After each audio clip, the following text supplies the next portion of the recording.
Hey guys, make sure you stand till the end. One common mistake people make when replacing fuses relays that can cost you thousands of dollars in repairs. Stay with us, we'll explain what it is.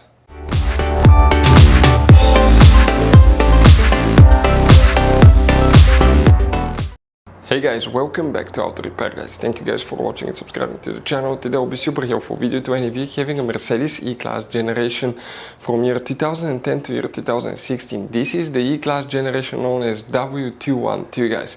If you have one of those, if you need to find where the fuse for the fuel heater is located, which fuse you need to check, where you can buy cheap parts, tools, fuses, relays at a good price, quick shipping, that way you do not waste your money and time. But it's important to always test fuses and relays. All that guys will be covered absolutely free for your convenience. Make sure you stay until the end. So before we start, let us tell you a little bit about us guys. Now, if you have a Mercedes E-Class, that generation from year 2010 to year 2016-17 guys, this is the W212 guys. We're going to have a video for every single fuse relay on that car, why things do not work, why we're making this one, because we're trying to save you time and money guys. Let's say you're down the road in the middle of nowhere, your car does not start, you need to find where your engine starter fuse relay is located guys, where you can find fuel injection system fuses, fuel pump fuses. All you have to do, come to the channel, watch that video, 1-2 minutes, you're back on the road guys. In addition, we'll share where you can buy cheap parts and tools, that way you do not waste your money and time. Every single car we get here at the garage, we try to make guys at least 200 to 300 free repair videos.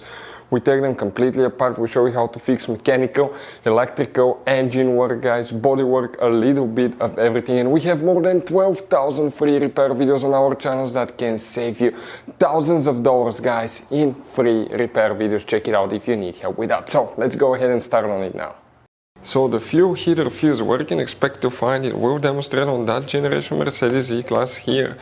This is the pre-facelifted model, this is the facelifted model, which should work for both. Now, you guys have multiple fuse boxes, but today we'll be working just one that's under the hood. Open the hood. Now, on the right side, right here guys, okay, you have a fuse box under this cover. Go ahead and open it. Once you do that, you'll find an engine fuse box layout like this one here.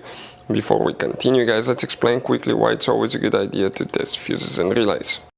So it is super important guys to always test fuses and relays, and something else as well, common mistakes people make. Sometimes you may think that a fuse is good, or you cannot actually see if the fuse is clearly burned, and in that case guys, you may put the fuse back together and you may end up spending money and time on parts you don't need, and all we had to do is just test the fuse. So we'll put a link in the description of the video below how to test the fuse. It takes only a few seconds to find out for sure if it's good or bad.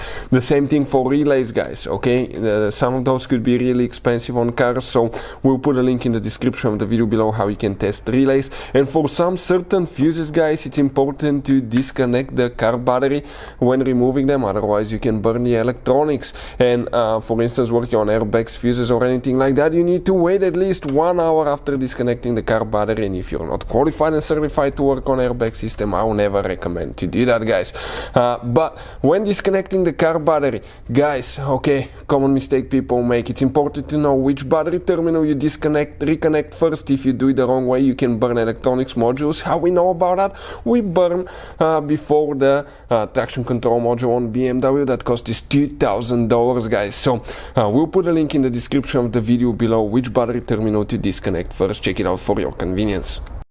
So the fuel heater fuse, where you can find it. If you guys need to buy fuses, relays, parts, tools, anything, fuel pumps, fuel filters at a good price, quick shipping, we'll put the link in the description of the video below where you can get them at a good price, quick shipping. That way you do not waste your money and time. Next to every fuse you will have a number. Sometimes the number will be on this side, but this is towards the front of the Mercedes. And coming here, counting 1, 2, 3, 4, next to that one you have fuse number 4 number. That fuse here is for the fuel heater that you need to check. If you guys have any questions, don't hesitate to let us know. Hopefully the video was helpful, and see you guys next time.